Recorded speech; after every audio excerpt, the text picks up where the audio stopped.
el derramamiento de la sangre y de las lágrimas. Sin embargo, el Papa había resuelto que los indios tenían alma. En 1581, Felipe II había afirmado ante la audiencia de Guadalajara que a un tercio de los indígenas de América había sido aniquilado y que los que aún vivían se veían obligados a pagar tributos por los muertos. El monarca dijo, además, que los indios eran comprados y vendidos, que dormían a la intemperie, que las madres mataban a sus hijos para salvarlos del tormento en las minas. Pero la hipocresía de la corona tenía menos límites que el imperio. La corona recibía una quinta parte del valor de los metales que arrancaban sus súbditos. En toda la extensión del Nuevo Mundo hispano, además de otros impuestos y otro tanto ocurría en el siglo XVIII, con la corona portuguesa en tierras de Brasil, la plata y el oro de América penetraron como un ácido corrosivo, al decir de Engel, por todos los poros de la sociedad feudal moribunda en Europa, y al servicio del naciente mercantilismo capitalista. Los empresarios mineros convirtieron a los indígenas y a los esclavos negros en un numerosísimo proletariado externo de la economía europea. La esclavitud greco-romana resucitaba en los hechos en un mundo distinto al infortunio de los indígenas de los imperios aniquilados. En América hispánica hay que sumar el terrible destino de los negros arrebatados a las aldeas africanas.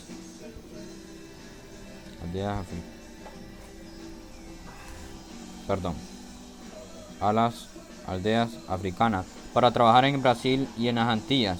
La economía colonial latinoamericana dispuso de la mayor concentración de fuerza de trabajo hasta entonces conocida, para hacer posible la mayor concentración de riqueza de que jamás haya dispuesto civilización alguna en la historia mundial.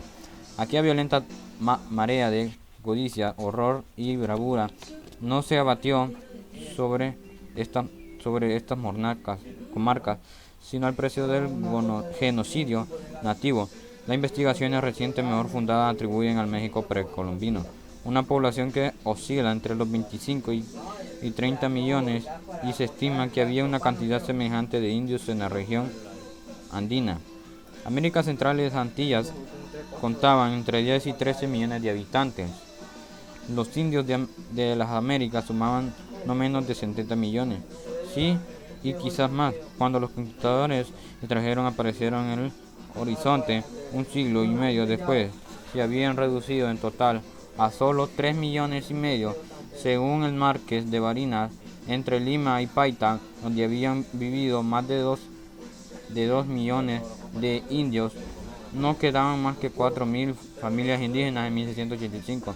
El arzobispo Liñán y Cisneros negaba el aniquilamiento de los indios. Es que se ocultan, decían, para no pagar tributo, abusando de la libertad de que gozan y que no tenían en la época de los incas. Manaba sin cesar el metal de las vetas americanas, y de la corte española llegaban, también sin cesar, ordenadas que otorgan una protección de papel y una dignidad de tinta a los indígenas, cuyo trabajo extenuante sustentaba al reino. La ficción de la legalidad amparaba al indio, la explotación de la realidad lo desangraba, de la esclavitud a la encomienda de servicio, y de esta la encomienda de tributos y al régimen de salario. Las variantes en la condición jurídica de la mano de obra indígena no alteraron más que superficialmente su situación real. La corona consideraba tan necesaria la explotación inhumana de la fuerza de trabajo aborigen, que en 1601 Felipe III dictó reglas prohibiendo el trabajo forzoso en las minas y simultáneamente envió 3 instrucciones secretas ordenando continuarlo en caso de que aquella medida hiciese flaquear la producción. Del mismo modo, entre 1616 y 1619, el visitador y gobernador Juan de Solórzano hizo una investigación sobre las condiciones de trabajo en las minas de mercurio de Huancavelica. El veneno penetraba en la pura médula, debilitando los miembros todos y provocando un temblor constante, muriendo los obreros. Por lo general, en el espacio de 4 años, informó al Consejo de Indias y al monarca, pero en 1631 Felipe ordenó que se continuara ahí con el mismo sistema, y su sucesor Carlos II renovó tiempo después el decreto. Estas minas de mercurio eran directamente explotadas por la corona, a diferencia de las minas de plata que estaban en manos de empresarios privados. En 3 centurias, el Cerro Rico de Potosí quemó, según Josiah Condor, 8 millones de vidas. Los indios eran arrancados de las comunidades agrícolas y arreados juntos con sus mujeres y sus hijos, rumbo al cerro de cada 10 que marchaban hacia los altos páramos. 7 helados. 7 no regresaban jamás. Luis Capoche, que era dueño de minas y de ingenios, escribió que estaban los caminos cubiertos, que parecía que se mudaba el reino.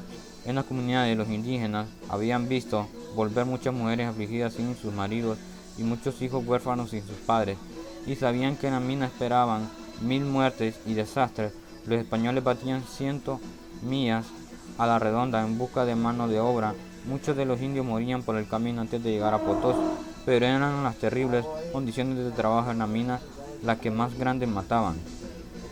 El dominio Fray Domingo de Santo Tomás denunciaba al Consejo de Indias en 1550, poco de nacida la mina, que Potosí era una boca del infierno que anualmente tragaba indios por millares y millares, y que los rapaces mineros trataban a los naturales como animales sin dueño. Y Fray Rodrigo de Loaiza diría después: estos pobres indios son como las sardinas en el mar, así como los otros peces persiguen a las sardinas para hacer presa en ellas y devorarlas, así todos están en estas tierras, persiguen a los miserables indios. Los caciques de las comunidades tenían la obligación de reemplazar a los mitayos, que iban muriendo con nuevos hombres de 18 o 50 años de edad. El corral de repartimiento, donde se adjudicaban los indios a los dueños de las minas y los ingenios, una gigantesca cancha de paredes de piedra, sirve ahora que los obreros jueguen al fútbol. La cárcel de los mitayos, un informe montón de ruinas, puede ser todavía contemplada a la entrada de Potosí. En la recopilación de leyes de Indias no faltaban decretos de aquella época estableciendo la igualdad de derechos de los indios y los españoles para explotar las minas y prohibiendo expresamente que se lesionaran los derechos de los nativos. La historia formal, letra muerta, que en nuestros tiempos recoge la letra muerta de los tiempos pasados, no tendría que de quejarse, pero mientras se debatía en legazos infinitos la legislación del trabajo indígena y estallaba en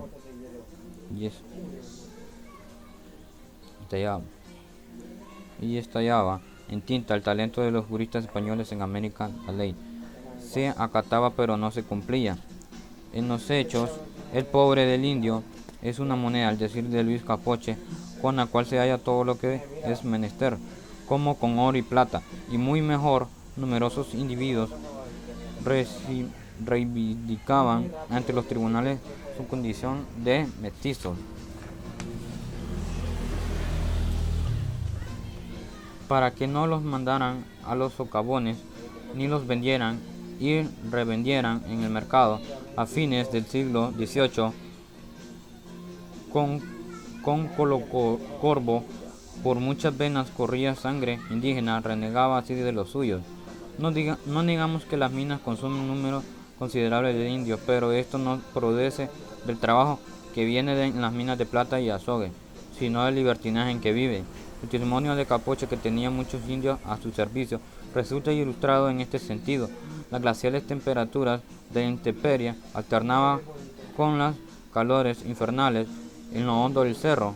Los indios entran en las profundidades y ordinariamente los sacan muertos, y otros quebradas de las cabezas y piernas, y en los ingenios cada día se hieren. Los mitayas hacían saltar el mineral a punta de barreta, y luego lo subían cargándolo a la espalda, por escalas. A la luz de una vena fuera de socavón, movían los largos ejes de madera. En los ingenios, o fundían la plata a fuego después de molerla y lavarla. La mitad era una máquina de triturar indios. El empleo del mercurio para la extracción de la plata por amalgama envenenaba tanto o más que los gases tóxicos en el vientre de la tierra. Hacía caer el cabello y los dientes y provocaba temblores indominables. Los azogados se arrastraban pidiendo limosna por las calles. 6.500 fogatas ardían en la noche sobre las laderas del Cerro Rico, y en ellas se trabajaba la plata valiéndose del viento que enviaba el glorioso San Agustino. Desde el cielo, a causa del humo de los hornos, no había pastos ni sembradíos en un radio de 6 leguas alrededor de Potosí, y las emanaciones no eran menos implacables con los cuerpos de los hombres. No faltaban las justificaciones ideológicas. La sangría del Nuevo Mundo se convertía en un acto de caridad o una razón de fe. Junto con la culpa nació todo un sistema de coartadas para las conciencias culpables. Se transformaba a los indios en bestias de carga porque resistían un peso mayor que el que soportaba el débil lomo de la llama, y de paso se comprobaba que en efecto los indios eran bestias de carga. Un virrey de México consideraba que no había mejor remedio que el trabajo en las minas para curar la maldad natural de los indígenas. Juan Ginés de Sepúlveda, el humanista, sostenía que los indios merecían el trato que recibían porque sus pecados e idolatría constituían una ofensa contra Dios. El conde de Buffon afirmaba que no registraba en los indios animales frígidos y débiles ninguna actividad de alma. El abate de Pau inventaba una América donde los indios degenerados alternaban con perros que no sabían ladrar, vacas incomestibles y camellos impotentes. La América de Voltaire, habitada por indios perezosos y estúpidos, tenía cerdos con el ombligo a la espalda y leones calvos y cobardes. Bacon de Maistre, Montesquieu, Hume y Bodin se negaron a reconocer como semejantes a los hombres degradados del Nuevo Mundo. Hegel habló de la impotencia física y espiritual de América. Dijo que los indígenas habían parecido el soplo de Europa. En el siglo XVIII, el padre Gregorio García sostenía que los indios eran de ascendencia judía, porque al igual que los judíos son perezosos, no creen en los milagros de Jesucristo y no están agradecidos a los españoles por todo el bien que les han hecho. Al menos no negaba este sacerdote que los indios descendieran de Adán y Eva. Eran numerosos los teólogos y pensadores que no habían quedado convencidos por la bula del Papa Pablo III, emitida en 1537, que había declarado a los indios verdaderos hombres. El padre Bartolomé de las Casas, quitada de la corte española, con sus denuncias contra la crueldad de los conquistadores de América en 1557, un miembro del Real Consejo le respondió que los indios estaban demasiado bajos en la escala de la humanidad para ser capaces de recibir la fe. Las Casas dedicó su fervorosa vida a la defensa de los indios frente a las desmanes de los mineros y los encomenderos. Decía que los indios preferían ir al infierno para no encontrarse con los cristianos. A los conquistadores y colonizadores se les encomendaba indígenas para que los catequizaran, pero como los indios debían al encomendero servicios personales y atributos económicos, no era mucho el tiempo que quedaba para introducirlos en el cristiano sendero de la salvación. En recompensa a su servicio, Hernán Cortés había recibido 23.000 vasallos. Se repartían los indios al mismo tiempo que se otorgaban las tierras mediante mercedes reales o se las obtenían por el despojo directo. Desde 1536 los indios eran otorgados en encomienda junto con su descendencia por el término de 2.